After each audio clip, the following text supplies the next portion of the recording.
The year was 2157, and humanity had finally achieved what generations had dreamed of: first contact with an intelligent alien species. The massive Earth fleet vessel Horizon drifted in the neutral space between Earth's furthest colony and the edge of Dravian territory. Captain Alan Morris stood on the bridge, his weathered face reflecting both excitement and caution as he watched the approaching alien ship. "They're right on schedule," said Officer Samantha Wright, standing at attention beside him.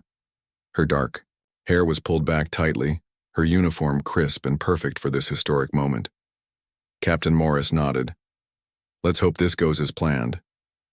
The Dravians looked somewhat like tall, thin humans with iridescent blue-green skin that seemed to shimmer under the lights. Their large eyes contained multiple pupils that moved independently, giving them an unsettling gaze that was difficult for humans to meet. Their delegation entered the Horizon's conference room with a fluid grace that made them appear almost weightless. Admiral Diane Porter led the human diplomatic team. "Welcome to the Horizon," she said, extending her hand in the universal gesture of peace that Earth's xenologists had assured her would translate across species.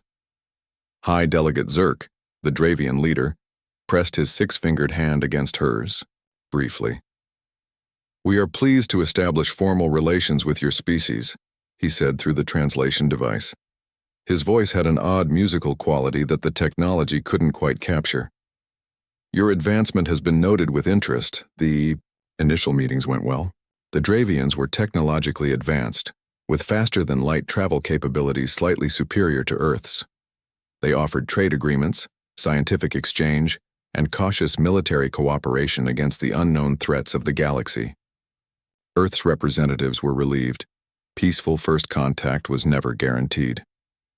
On the third day of negotiations, the Dravian delegation invited the human representatives to visit their ship. "To demonstrate our openness," High Delegate Zerk explained, "the Dravian vessel was a marvel of engineering. Curved hallways led to spherical chambers where gravity seemed optional. Jack Nelson, a junior diplomat, noticed how the Dravians occasionally pushed off from walls to float briefly before touching down again. Our biological adaptation to low-gravity environments," explained a Dravian scientist named Telk. "We evolved on a small moon." As they toured the research areas, Officer Wright noticed movement in a side chamber. A small Dravian, clearly a juvenile based on its size, was strapped to an examination table. The young alien thrashed weakly against its restraints, while two adult Dravians observed and took notes. "What's happening there?" Wright asked, pointing to the chamber. Telk glanced casually at the scene. "Merely educational assessment. That juvenile demonstrated suboptimal cognitive development. We are determining if correction is possible or if termination is more efficient." The human delegation froze. Admiral Porter stepped forward. "Termination? You mean killing the child?" Zerk tilted his head, confusion evident in his multiple pupils. "It is not yet an individual with rights. It is still property of the genetic contributors until it reaches maturity and proves itself worthy of citizenship." The temperature in the room seemed to drop 20 degrees. Captain Morris placed a warning hand on Officer Wright's arm as she opened her mouth to speak. Later, back on the Horizon, Admiral Porter called an emergency meeting. "We cannot judge an alien culture by human standards," argued one diplomat. "But we can decide the terms of our relationship with them," Admiral Porter replied firmly. "I propose we add a non-negotiable clause to our treaty." Jack Nelson, the youngest diplomat present, worked through the night with the legal team. By morning, they had drafted what would become known as the Child Protection Clause. Admiral Porter presented it at the next meeting. "This addition to our treaty is essential for peaceful relations," she explained to the Dravian delegation. "It states that harm inflicted upon human children will result in immediate and proportional response without diplomatic recourse." High Delegate Zerk read the clause carefully. "Your species' attachment to immature specimens is noted. While we find it primitive, we accept this cultural peculiarity." His multiple pupils shifted independently, giving him an expression impossible for humans to read. "It is irrelevant to our interests." "It is relevant to ours," Admiral Porter said firmly. "This clause is non-negotiable. Captain Morris stepped forward. To be absolutely clear, we are stating that if any human child is harmed by Dravians, we will respond with maximum force. No warnings, no second chances, no diplomatic solutions. Your warning is noted, Zerk said with what seemed like amusement. Though your protective instinct toward undeveloped humans is unnecessary, we have no interest in your juveniles. The treaty was signed the next day in a ceremony broadcast throughout Earth's colonies. The two species agreed to open trade routes, share non-military technology, and establish a joint colony on the habitable planet Kepler 438b as a symbol of cooperation. As the delegations prepared to depart, Jack Nelson approached Captain Morris privately. "Sir, I'm concerned about the Dravians' attitude toward the Child Protection Clause," Nelson said. They seemed to find it amusing rather than serious. Morris nodded grimly. "I noticed that too. High Delegate Zerk treated it like we were being overprotective parents rather than establishing a hard boundary. Do you think they understood the severity?" Morris stared out the viewport at the gleaming Dravian ship. "I'm not sure they can understand. Their entire culture views children differently. But they signed the treaty and they've been warned. If they ever cross that line, they'll learn exactly how serious we were." Nelson couldn't shake a feeling of unease as he watched the Dravian ship depart. "I hope we never have to enforce that clause." "So do I," Morris replied. "But if we do, heaven help them. We warned them clearly. Harm a human child and you won't live to suffer it." Over the next 5 years, humans and Dravians established cautious relations. Trade flourished between the species, and scientific collaboration led to advances in medicine and physics. The joint colony on Kepler 438b, named Unity, became home to thousands of humans and Dravians working together. Captain Morris was promoted to Admiral and reassigned to Earth Fleet Command. Officer Wright became a specialist in interspecies relations. Jack Nelson continued to work in diplomacy, his unease about the Dravians never quite fading. For most people, the Child Protection Clause became a footnote in history, a curious addition to humanity's first alien treaty. Few remembered the cold determination in Admiral Porter's eyes when she insisted on its inclusion. But when Director Susan Coleman was appointed to lead the human section of Unity Colony, she requested and received the complete transcripts of those first contact negotiations. She read them carefully before accepting the position. Her daughter Amy was only 8 years old, and Susan wanted to be certain of the environment she was bringing her child into. "Don't worry," her supervisor assured her. "The Dravians have been perfect neighbors for 5 years now. That clause was just a precaution that will never be needed." Susan wasn't so sure. As she packed her belongings for the journey to Unity, she included an old family heirloom, her grandfather's service pistol, just in case. 5 years had passed since the treaty was signed. The joint human-Dravian colony on Kepler 438b had grown into a thriving community named Unity. It was home to 2,500 humans, including 340 children and 1 to 200 Dravians. The colony was built in a wide valley with human structures on the eastern side and Dravian buildings on the west. The central area contained shared facilities, medical centers, research labs, and community spaces. Susan Coleman had been director of human operations for 6 months now. She stood at the window of her office, watching her 8-year-old daughter, Amy, play with other children in the community garden. The sight both warmed and worried her heart. A knock on her door pulled her attention away. Chief Security Officer Peter Howard entered, his expression serious as always.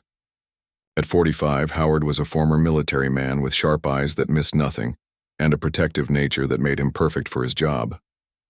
"Director Coleman, we need to discuss something," he said, placing a tablet on her desk. Susan sat down and looked at the screen. It showed security footage of 3 Dravians at the colony school, using small devices to scan human children during a cultural exchange event. "These scans weren't approved," Howard said. Dr. Miller noticed strange marks on some kids afterward, like tiny burns that fade after a few hours. Susan frowned. "Have you spoken to the Dravian representative?" "Mavic claims they were just collecting data for cultural research, but our tech team decoded some of their communications." Howard swiped to another screen showing translated text. They're specifically interested in what they call human juvenile resilience, how our children recover from injury. Susan felt a cold knot form in her stomach. She thought of the child protection clause in the treaty and wondered if this was the first step toward testing its limits. Restrict Dravian access to the school and all areas primarily used by children, she ordered, and double the security. Team monitoring shared spaces. Over the next few weeks, tensions grew in Unity Colony. The Dravians officially protested what they called discriminatory restrictions. Mavic, the tall blue-skinned leader of the Dravian colonists, requested a formal meeting with Director Coleman. Your security measures suggest distrust, Mavic said, his multiple pupils moving in different directions as he spoke. We signed a treaty of cooperation. That same treaty includes clear protections for our children, Susan replied calmly. The unauthorized scans violated our agreement. Mavic made a sound that the translator didn't capture. A simple misunderstanding. Our scientists are naturally curious about your species' development. Human juveniles show remarkable healing capabilities compared to Dravian young. This is merely scientific interest. Then submit a formal research proposal, and we'll consider it with proper oversight and parental consent, Susan said firmly. Such restrictions hinder scientific progress, Mavic argued. But we will comply with your emotional needs. After Mavic left, Susan called in Peter Howard. I don't trust him, she admitted. Have your team check the northern sector. The Dravians requested that area for private research, but they've been very secretive about what they're doing there. 3 days later, Howard returned with disturbing news. His team had detected unusual power usage in the northern facilities, far more than the Dravians had reported. They also intercepted communications mentioning specimen preparation and comparative resistance testing. I couldn't get close. Enough to see inside, Howard explained. But they've set up some kind of lab that wasn't in the approved plans. Susan contacted Earthfleet Command to report her concerns, but the response was cautious. Monitor the situation, but avoid any action that could be seen as provocative, Admiral Morris told her. We can't risk a diplomatic incident based on suspicions. Meanwhile, Amy Coleman had become quite popular in the colony. Her natural friendliness and curiosity made her a favorite among both human settlers and some of the more open-minded Dravians. She especially enjoyed talking with a Dravian scientist named Telk, who taught her about alien plants. Mom, Telk says I'm smart for a human child, Amy told Susan one evening. He wants me to visit his lab sometime to see his special plants that glow in the dark. Susan felt alarm bells ring in her head. Amy, remember our rule about not going anywhere with anyone without asking me first? Amy nodded. That's what I told him. He said you could come too, but that some of the other Dravians might not like it because it's in their private research area. Susan hugged her daughter tightly. Thank you for telling me, sweetheart. I don't want you going to that lab, okay? Not even with me. That night, Susan couldn't sleep. She kept thinking about the secret lab, the unauthorized scans, and now this personal interest in her daughter. She sent a priority message to Admiral Morris, requesting immediate inspection rights to all Dravian facilities. Before she could get a response, Unity Colony prepared for its first anniversary celebration. The central plaza was decorated with both human and Dravian symbols. Food stalls offered cuisine from both worlds, and a stage was set up for performances. Dr. Karen Miller, the colony's pediatrician, sought out Susan during the preparations. I need to show you something, Dr. Miller said quietly, pulling Susan aside. She showed her medical scans of 5 children, including Amy. These kids all have the same strange cellular changes in their blood. All 5 spent time with Dravian researchers during cultural exchanges. Is it harmful? Susan asked, trying to keep her voice steady. I don't know yet, Dr. Miller admitted, but their cells show signs of exposure to something that altered their immune response. It's like they were given something, possibly to see how they'd react. Susan immediately called Peter Howard, ordering him to find the 5 children and bring them to the medical center for observation. But before Howard could gather his team, the colony's power grid suddenly failed. Emergency lights came on in most buildings, but the grid failure had been carefully planned. Certain sectors, including security monitoring and the residential area where most of the children lived, remained dark. When power was restored 30 minutes later, 5 children were missing from the human residential sector. One of them was Amy Coleman. Security footage showed Dravian scientists moving quickly through the darkness, taking the children to the restricted northern sector. Susan watched the recording, her hands shaking with a mixture of fear and rage. "Get me Mavic now," she ordered. When the Dravian leader arrived, his multiple pupils contracted slightly at Susan's expression. "Return the children immediately," she said, her voice deadly calm. "I'm not aware of any," Mavic began. Susan played the security footage on the screen between them. "Don't lie to me. You have exactly 1 hour to return all 5 children unharmed, or I will invoke the Child Protection Clause." Mavic's skin paled slightly. "Director Coleman, I assure you the children are participating in a cultural exchange. They are not being harmed." 1 hour, Susan repeated. "After that, there will be no more negotiations, no second chances. We warned you 5 years ago. Don't test us on this." As Mavic left, Susan contacted Earth Fleet Command with an emergency code that hadn't been used since the treaty was signed. Within minutes, Admiral Morris himself appeared on her screen. "They've taken the children," she said, her voice breaking slightly. "My daughter is one of them." Admiral Morris's face hardened. "The retribution is 3 days from your position. I'm dispatching it now with full authorization. Remember your training, Director. Stay strong for Amy." After the call ended, Susan opened her personal safe and removed her grandfather's service pistol. As she checked the weapon, Peter Howard entered her office. "I have a team ready," he said quietly. "We don't have to wait for the fleet." Susan looked up, her eyes burning with determination. "No, we don't." 1 hour passed with no word from Mavic. Susan Coleman stood in the colony's control center, surrounded by her security team and worried parents. Ben Adams, father of 6-year-old Noah, paced the room. His face was pale with fear and anger. "We need to go in there now," Ben said. His hands were clenched into fists. Before joining the colony, he had been a Marine. "Every minute we wait," "I know," Susan cut him off, "but we need to be smart about this. The Dravian section has security systems we don't fully understand." She turned to Peter Howard. "What's the status on our information request?" "Still nothing," Peter replied. "But I managed to get these." He spread several maps on the table. "These are the original plans for the Northern Research Facility. They may have made changes, but it's a start." Susan activated the communication system again. "Mavic, this is your final opportunity to respond. Return the children now."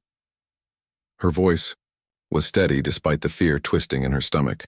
The screen remained blank. "Dr. Patel," Susan called to the colony's negotiation specialist. "You have 15 minutes to enter the Dravian compound with our terms. After that, we move in." Dr. Lisa Patel, a small woman with determined eyes, nodded. "I'll make it clear this is their last chance."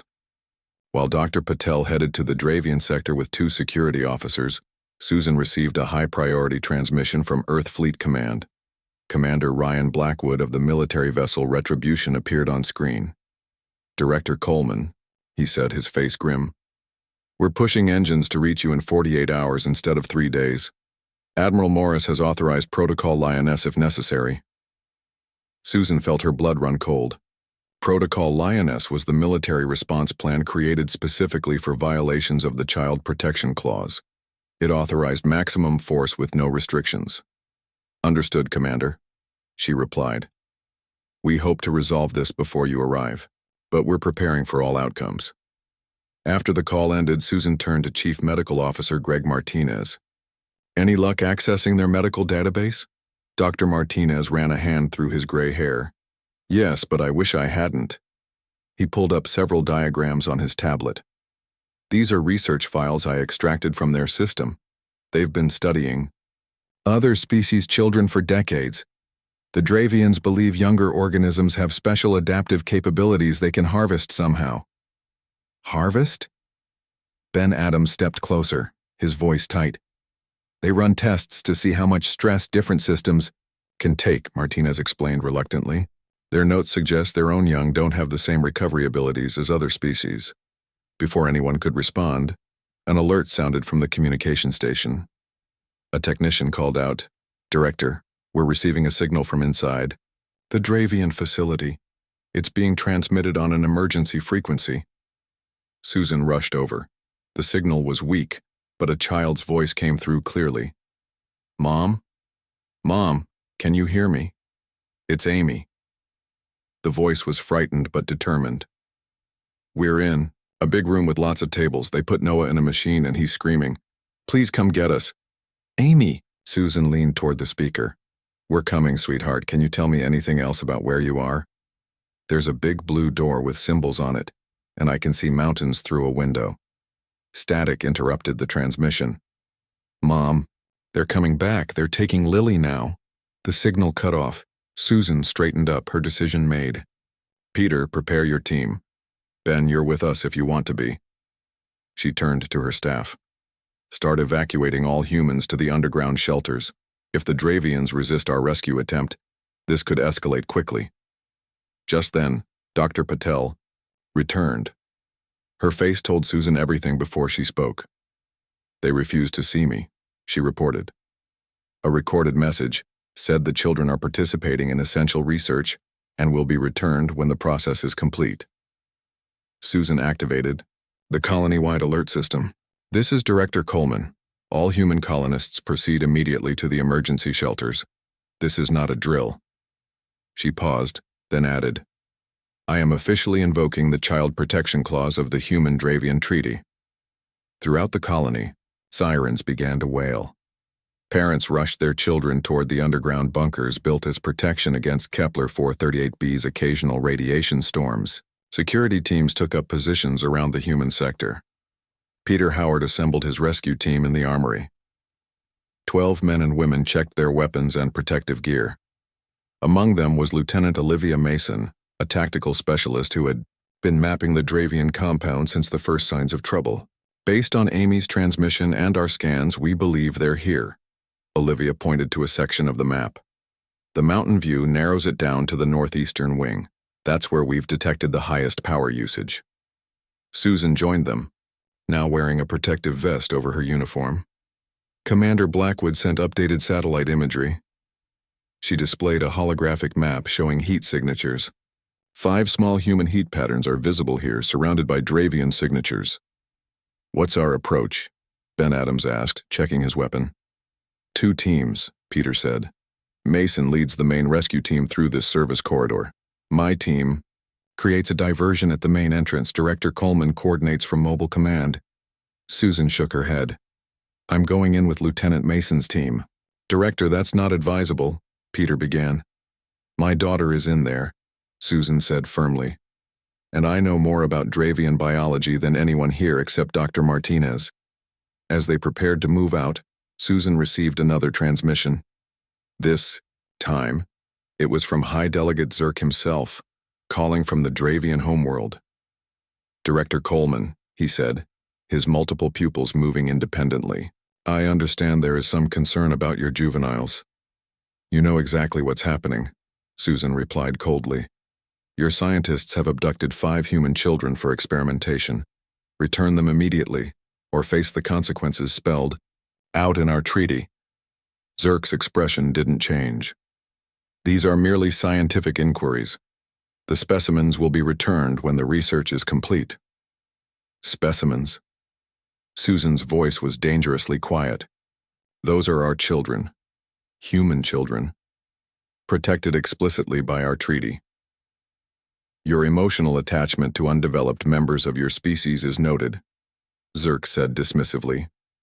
"However, the knowledge gained will benefit both our peoples." "This is your final warning," Susan said. "Return the children unharmed within 30 minutes or we will retrieve them by force."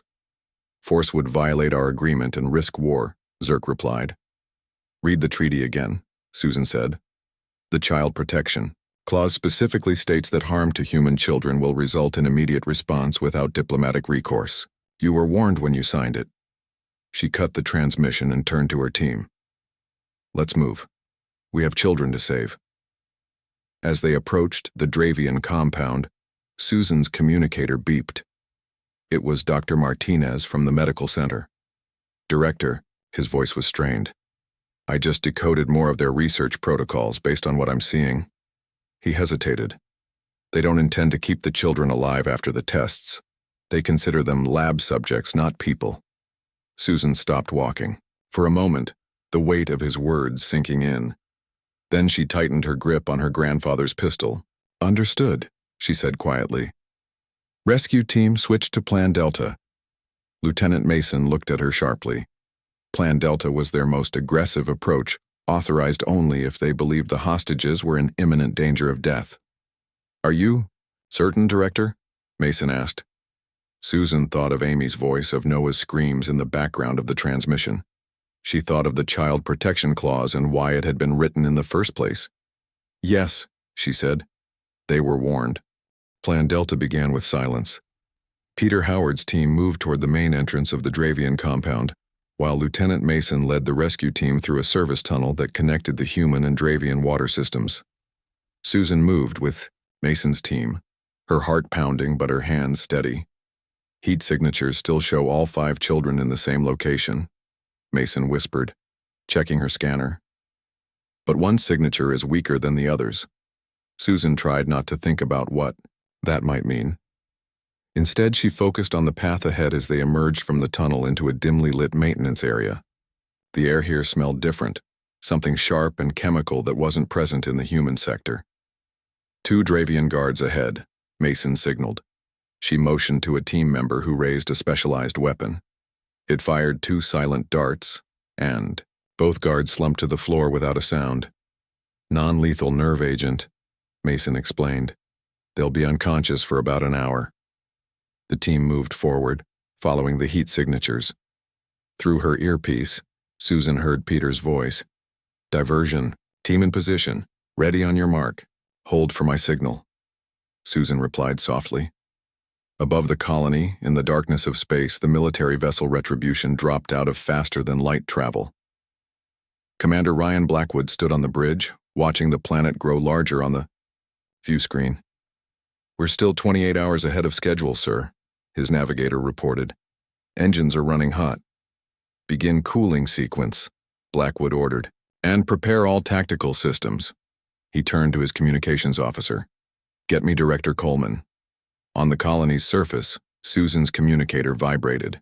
She pressed it once to receive the message. Director Coleman, this is Commander Blackwood. We've arrived in orbit and are awaiting your assessment. Susan felt a surge of relief. The Retribution was one of Earth Fleet's most advanced vessels, with precision weapons that could target individual buildings from orbit. Commander, we have a rescue operation underway, she replied quietly.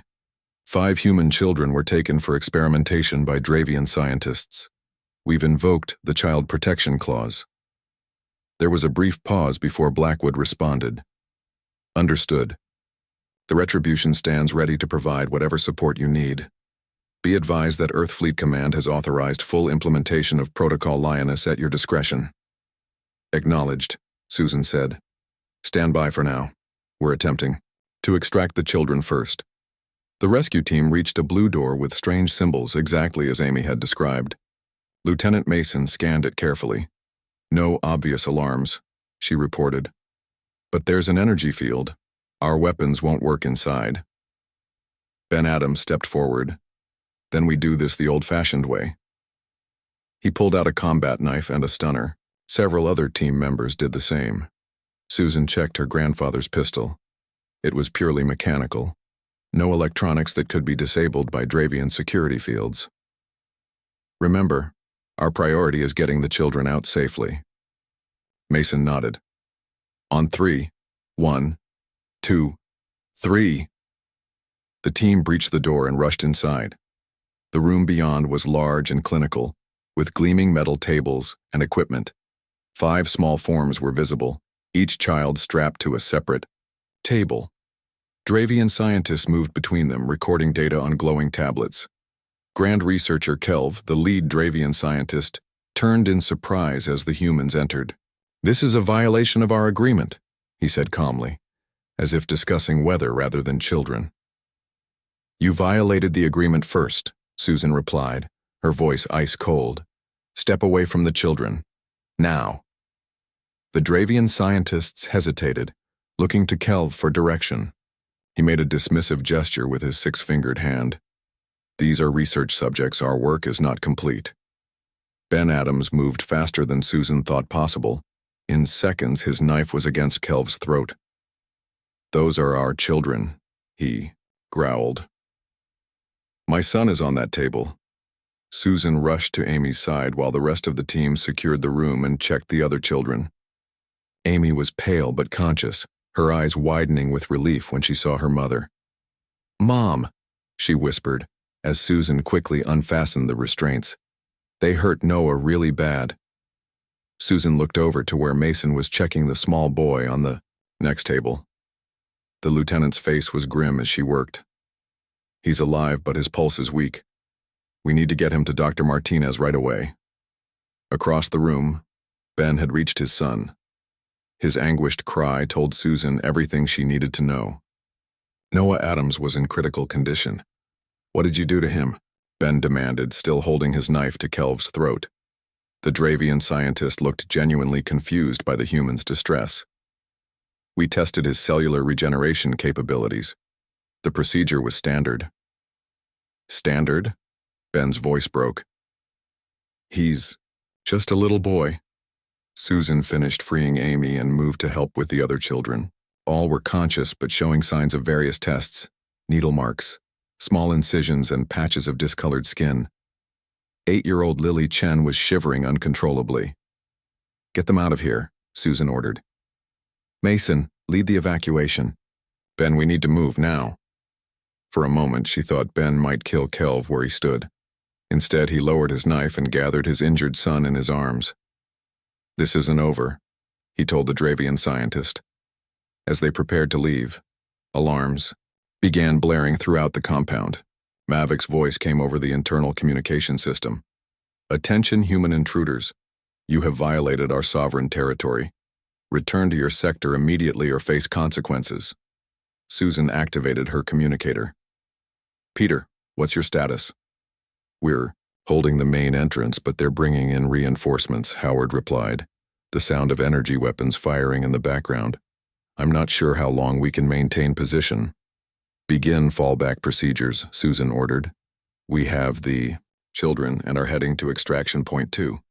As they moved through the corridors supporting the injured children, Susan contacted Commander Blackwood again. "Commander, we have the children, but they've been experimented on. One is in critical condition. We need immediate medical evacuation and support." "Understood," Blackwood replied. "I'm sending shuttles to your location." "What about the Dravians?" Susan looked back at the laboratory where they had found the children.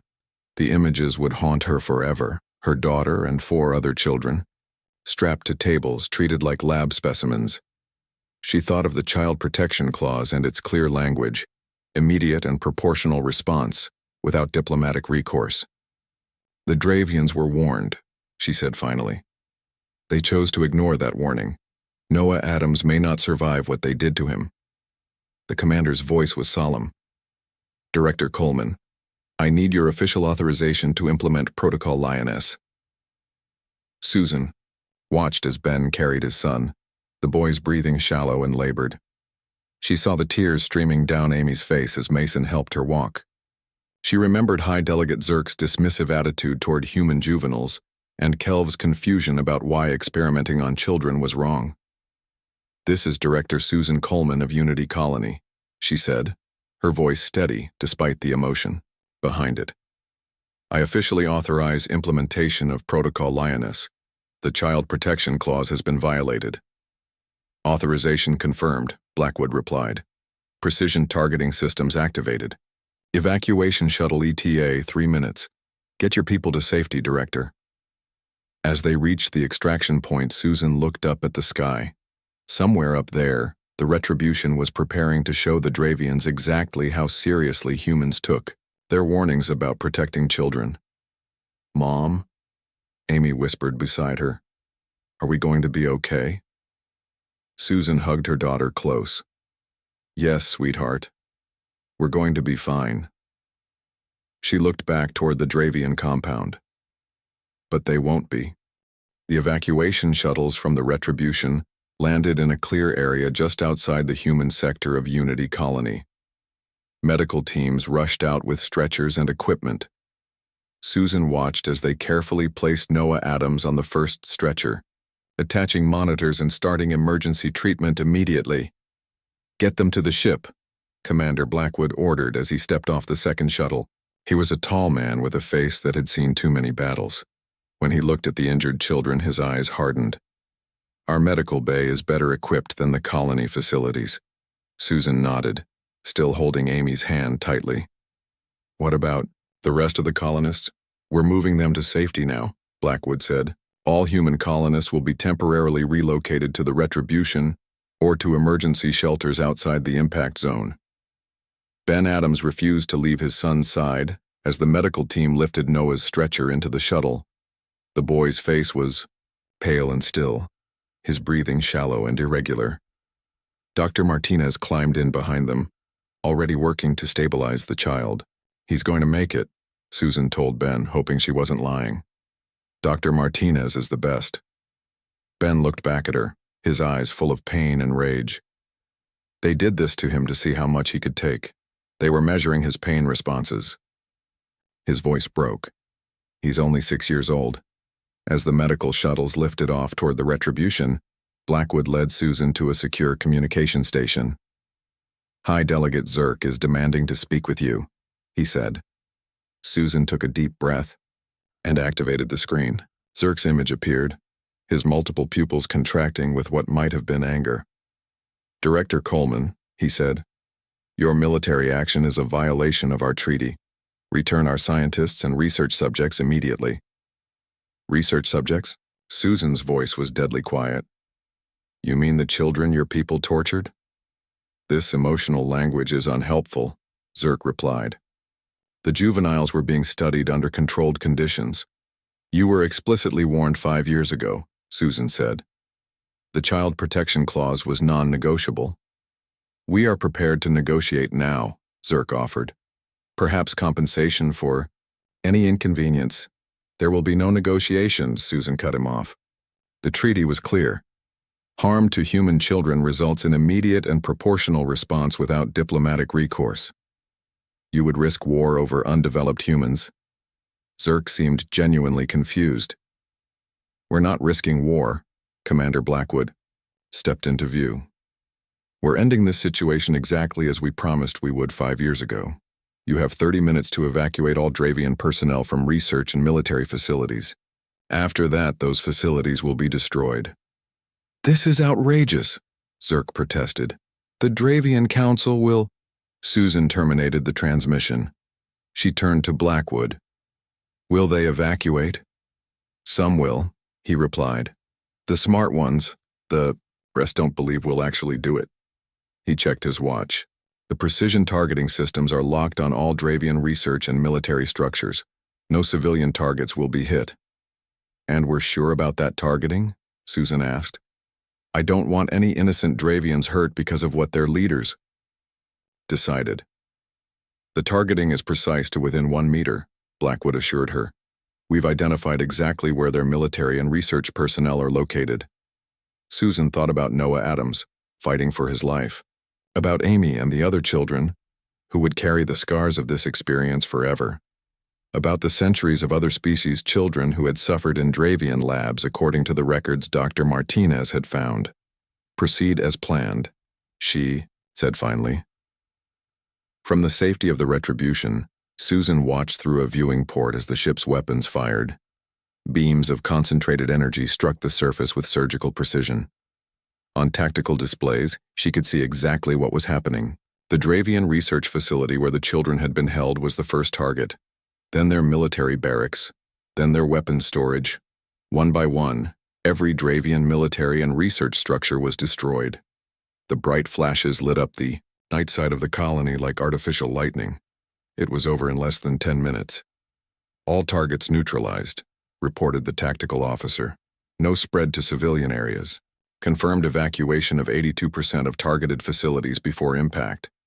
Susan felt no joy, only grim satisfaction that the immediate threat was over. What's the status of the children? Medical Bay reports all 5 are stable, Blackwood said. Even Noah Adams. Dr. Martinez says he'll make a full recovery, though it will take time. 3 days later, representatives from Earth arrived on special diplomatic vessels.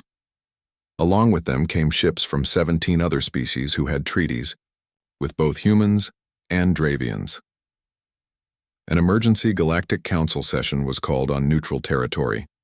High Delegate Zirk demanded sanctions against Earth for what he called disproportionate response to a minor scientific inquiry. Ambassador Paula Richards, Earth's senior diplomat, stood to address the council. She was a small woman with silver hair and eyes that had seen too much of the universe's cruelty.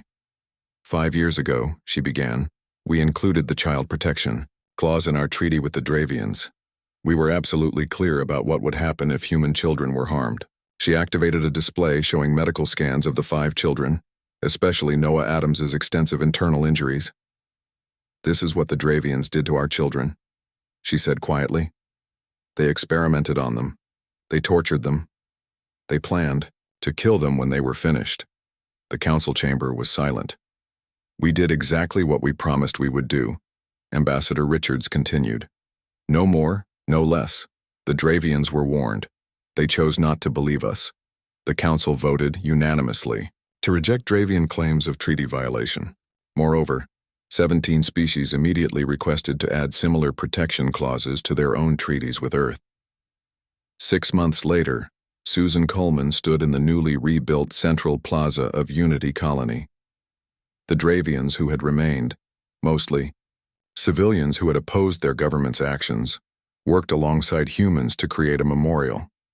At its center stood a simple statue, 5 children holding hands in a circle. Amy stood beside her mother, looking up at the statue. She was still having nightmares, but they were less frequent now.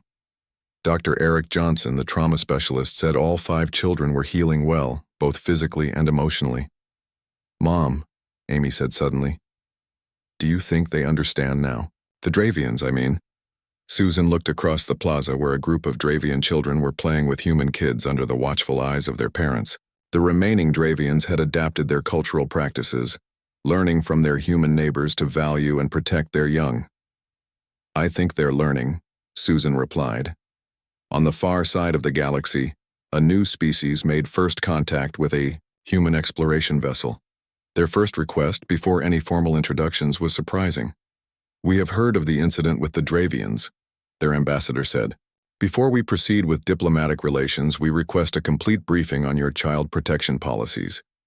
We wish to understand what humans consider most sacred.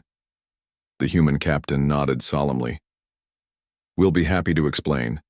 It's quite simple, really. He paused, making sure the translation system was working perfectly. We warn once, he said. Harm a human child, and you won't live to suffer it. The alien ambassador bowed respectfully. A worthy principle. Let us begin our friendship with this understanding. In the rebuilt colony on Kepler 438b, the memorial statue stood as a reminder. Beneath it, a simple plaque carried words now famous throughout the galaxy. We warned them. We will warn you only once.